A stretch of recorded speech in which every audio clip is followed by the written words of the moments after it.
Hammaga salom, o'ynaychilar, sizlar bilan men Shoh Games. Do'stlar, bugungi videomizga xush kelibsizlar. Bugungi videomizda Minecraftning yangi versiyasida nastroyka bo'limini ko'rib chiqamiz. Xo'p, videoga xush kelibsiz. Bugungi videoda nastroyka qilishni o'rganamiz. Xo'p, men ismimni Fizo Minecraft qo'yib qo'yaman. Fizo Minecraft. Mana bo'ldi. Endi biz sizlarga birinchi o'rinda qilib ko'rsatadigan narsam bu. Audio bo'limiga kirasiz, musiqani o'chirib qo'yasiz va generalga kirasiz. Bu yerda skins bo'limini bosasiz. Bo'lmasa skin boshqalarga ko'rinmaydi. Xo'p, keyin birga kirasiz va bu yerda hech narsa shart emas ekan. Yo'q, shart. Bo'ldi. Kontrolga o'tamiz va bu yerda esa shunaqa narsalar kutib turadi. Xo'p, buni bosib qo'yamiz. Bu ham kerak bo'ladi va pick block, show kamera, bu show kamera F5 modini qo'shadi. Xo'p, endi video bo'limiga o'tamiz va bu yerda Webbobbing o'chirib qo'yamiz va Funky Pocket Classic bo'ldi. Bu yerdagi hamma narsani qilib bo'ldik. Xo'p, Vibrant Visual. Xo'p. Mana bo'ldi. Endi men play'ni bosaman va create new world va create bosamiz. Va bu yerda shunday narsa chiqadi ekranda. Bu yerda joystick tanlaymiz. Nimaga deganda bizga juda ham foydasi tegadi joystickda va kiramiz.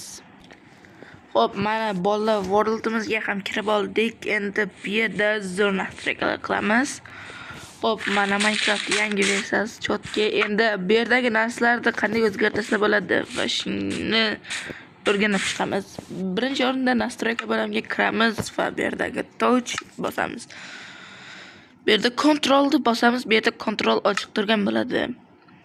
Xo'p, bu yerda xohlagan ishlarni qilsanglar bo'ladi. Va mana bu yerdagi chiziqcha, mana qizil joyda vobshe kattalashtirish uchun siz don bosasiz. Bu yerdan vobshe 0 ga tushirib tashlasangiz, bu yerga yana kontrolga kiramiz. Bir ancha kengga ekan bo'ladi. Xo'p, o'zingizlarga kerakli nastroykani qilasizlar va men o'zimning nastroykamni qilib olaman.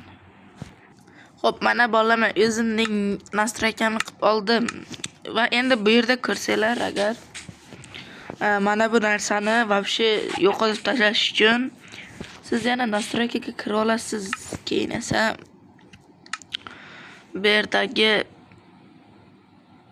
sprint using the joystick o'shani bosasizlar va bu yerdagi narsa yo'qolib qoladi. Xo'p, va hammasi tayyor. Endi papiga mos bo'lib qoldinglar. Menimcha hali emas.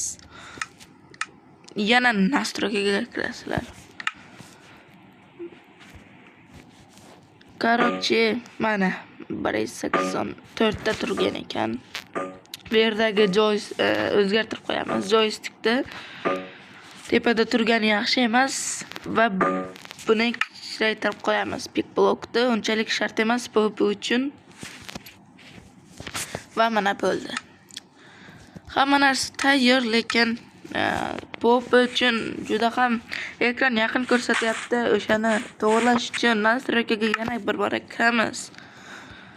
Bu yerda mana video bo'limiga kirasiz va bu yerda 90 ga qilib qo'ysangiz normalniy уже yoki bo'lmasam 87 larga qo'ysangiz ham normalniy bo'ladi. Mana 87 ham normalniy turibdi. Ko'ryapsizlarmi bolalar? Yana hamma narsa tugadi. Hammaga xayr obunachilar. Sizlar bilan men Fizo bo'ldi. Hammaga xayr obunachilar. Videoni tugatishdan oldin meni kanalimga ham albatta obuna bo'lib qo'ying. Bu Telegramga yozasiz Fizo Modstep modisi. Va bu yerda poiskiga chiqadi va mana bu yerdagi birinchi turgan kanalga obuna bo'lamiz. Bu yerda hamma modlar shu yerda. Hamma modlarni shu yerga tashlab qo'yganman. Albatta obuna bo'lib qo'yinglar do'stlar. Unda hammaga xayr obunachilar.